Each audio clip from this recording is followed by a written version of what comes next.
Those on the track. Yung kantang to, para to sa mga kaibigan yung peke. Yung akala mo legit, yun pala hindi.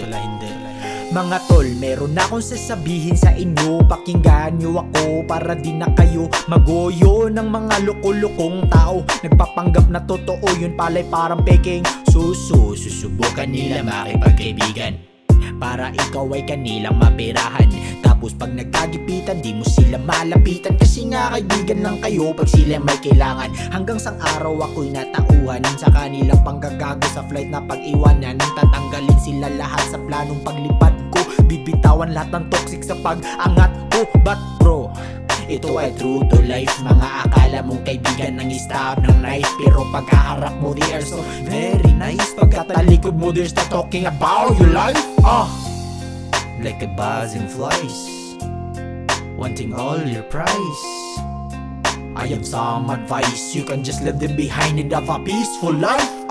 Ika'y mag-ingat lang sa mga taong pabilib, unti-unting mag-iigib, pero hindi tubig. Yun na yung mga baryang pinaghirapan mo sa pagilid-gilid. Kaya kapatid, halika't makinig. Bawal to sa taong utak ay sobrang makitid. Payo ko sa'yo sana ito ay marinig, para di mo na kailangan sa mga peke dumikit.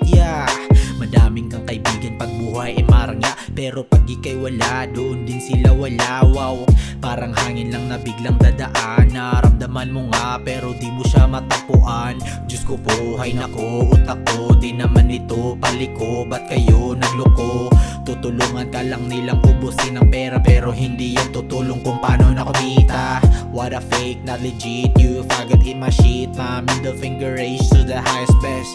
Paki ko, di ko need mga tulad nyo magpapanggap sa harap. Oh shesh, inamoya.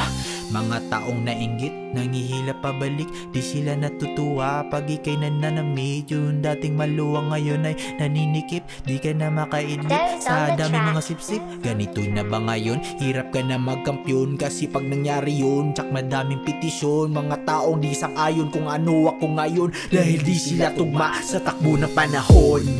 Kay bilis ng panahon, iba-iba na naman mga galawan nila ngayon. Mga kaibigan na tinulungan, pinikitaan mo na importansya, pero sa kanila nagakwet ka lang dahil sa salapi mong dala.